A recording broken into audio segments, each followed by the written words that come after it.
गृह मंत्री और इस्तीफा, व्हाट अ जॉक। वो दौर और था जब मुंबई हमले के बीच 2 बार किसी वजह से कपड़े बदलने पर तत्कालीन गृह मंत्री शिवराज पाटिल को इसी मीडिया के हल्ला बोल करने पर इस्तीफा दे दिए थे। दीप सिद्धू पर एक एफआईआर तो छोड़िए, दिल्ली के पुलिस कमिश्नर ने उसके बारे में एक शब्द नहीं कहा। दीप सिद्धू पगड़ीधारी सिख नहीं था, पर लाल किले पर पगड़ी पहन कर गया था, ठीक वैसे ही जैसे गोडसे खतना कराकर गांधी जी की हत्या करने गया था।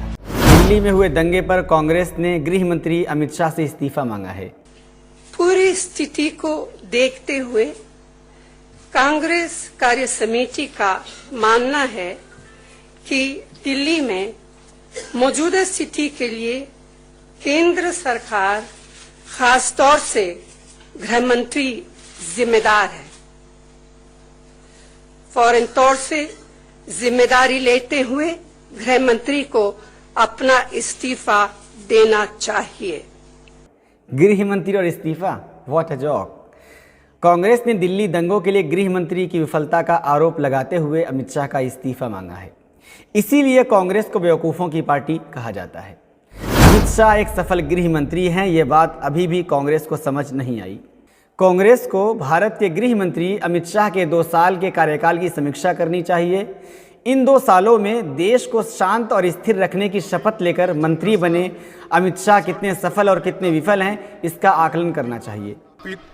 भारत के संविधान के प्रति सच्ची श्रद्धा और निष्ठा रखूंगा।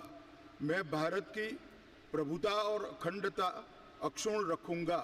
इसका भी आकलन करना चाहिए कि अपने एजेंडे को लेकर वो 2 साल में कितने सफल हैं। तब समझ में आएगा कि वो कितने सफल गृह मंत्री हैं। बिना आकलन के उनका इस्तीफा मांगना कांग्रेस की एक और बेवकूफ़ी है। गृह मंत्रालय की सुरक्षा के अधीन सिर्फ दिल्ली में 1 साल में ही 2 बार भारी हिंसा हुई है और दोनों बार उनका एजेंडा सफल रहा है। और सबसे अहम ये कि दोनों बार हिंसा तब हुई जब दिल्ली की सुरक्षा व्यवस्था हाई अलर्ट पर थी। पहली बार तत्कालीन अमेरिकी राष्ट्रपति डोनाल्ड ट्रंप के आने पर और दूसरी बार गणतंत्र दिवस के मौके पर। यानी देश के गृह मंत्री इतने हिम्मती हैं कि अपने एजेंडे को सफल करने के लिए वो कोई भी खतरा उठा सकते हैं। इसीलिए उनको सरदार पटेल सेकंड कहा जाने लगा है। आप खुद सोचिए कि अगर आप इतने संवेदनशील मौकों पर भी दिल्ली को सुरक्षित नहीं रख सकते तो गृह मंत्री के रूप में आकलन भी क्या करना। ये तो सीधे सीधे उनकी नाकामी है। उनको तुरंत इस्तीफा दे देना चाहिए। मगर जब आप देखेंगे कि इन दंगों की आड़ में उनका एजेंडा कामयाब रहा तो आपको उनकी तारीफ करनी ही पड़ेगी। कांग्रेस के आरोपों के संदर्भ में कानून व्यवस्था तक तो बात सही लगती है, मगर रुकिए, मैं गृह मंत्री के रूप में अमित शाह को सफल मानता हूं, क्योंकि जिस मकसद से उनको गृह मंत्री बनाया गया उसमें वो पूरी तरह से सफल हैं, बल्कि 101% कामयाब हैं। कांग्रेस को समझना चाहिए कि ये मोदी सरकार है, इसमें इस्तीफे नहीं होते। इस्तीफा लेना इस सरकार में वैसा ही है जैसे नामुमकिन को मुमकिन करना। वो दौर और था जब मुंबई हमले के बीच 2 बार किसी वजह से कपड़े बदलने पर तत्कालीन गृह मंत्री शिवराज पाटिल को इसी मीडिया के हल्ला बोल करने पर इस्तीफा दे दिए थे। जबकि पुलवामा के आतंकी हमलों के दिन साहब ने 4 बार कपड़ा बदला, पर वो दौर और है।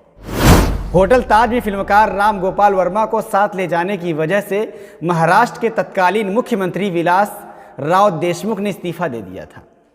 किसी भी मंत्री पर कुछ भी गंभीर आरोप लगने पर इस्तीफा ले लिया जाता था। वो दौर और था, ये दौर और है। और यही मजबूत सरकार की निशानी है। इस्तीफा यानी आरोप को स्वीकार करना, जो भाजपा सरकारों में नहीं होता। यही इनकी मजबूती का प्रमाण है। और ये तो उस आरोपी के साथ ही मजबूती से खड़े होते हैं जो इनका समर्थक है। फिर अमित शाह के तो क्या कहने।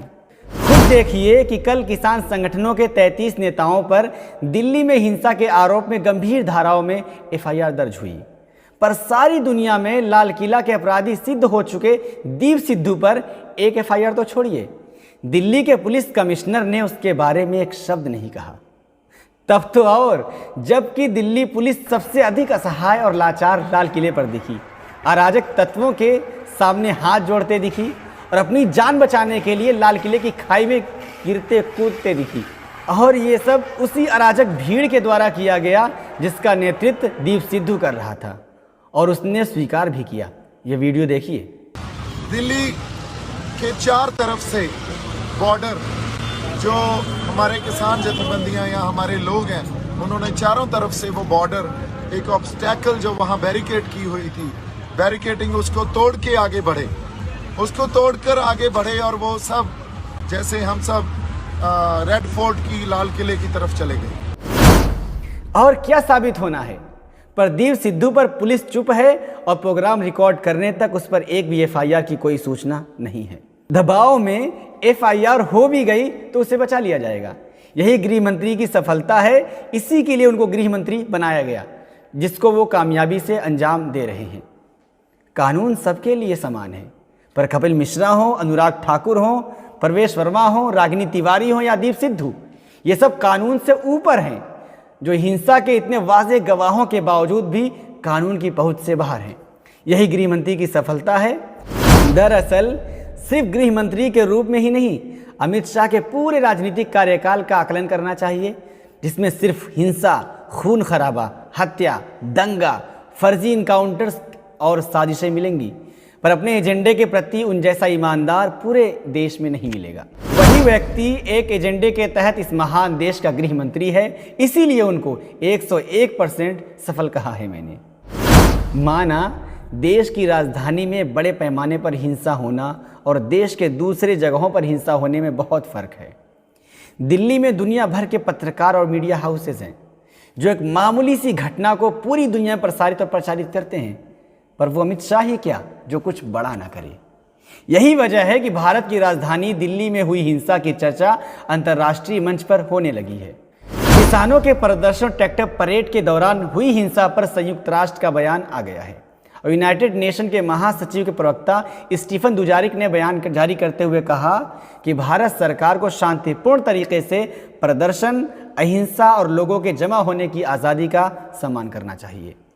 ये दुखद है कि देश की किसी घटना पर विदेश से, और वो भी संयुक्त राष्ट्र जैसे संगठन से, नसीहत भरी प्रतिक्रिया आए।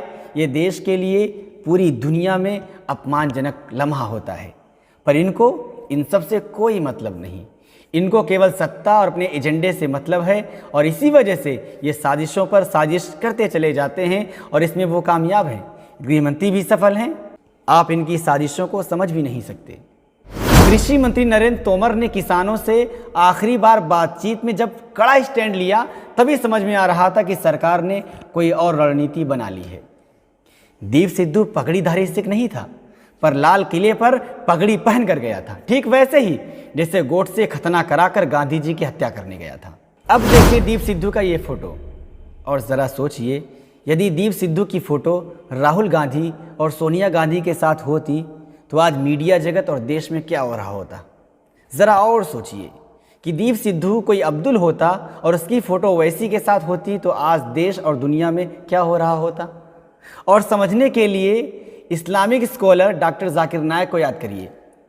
बांग्लादेश में हुए आतंकी हमले का वो आरोपी, उनके करोड़ों फेसबुक फॉलोअर में से सिर्फ एक फॉलोअर्स ही तो था, उनके साथ उसकी फ़ोटो भी तो नहीं थी। खैर कुछ भी कहिए, अमित शाह की रणनीति लाजवाब होती है और वो अपने मकसद को पूरा करते ही हैं। इस मामले में उनको साधुवाद, और कम से कम मैं तो पटेल के बाद उनको सबसे सफल गृह मंत्री मानता हूँ। गुजरात के गृह मंत्री जब थे तब भी ऐसे ही कामयाब थे। और यही है नया भारत। झूठ की परतों से सच को बेनकाब होते देखने के लिए जुड़े रहिए NIN के साथ। नई आवाज़, नई परवाज़।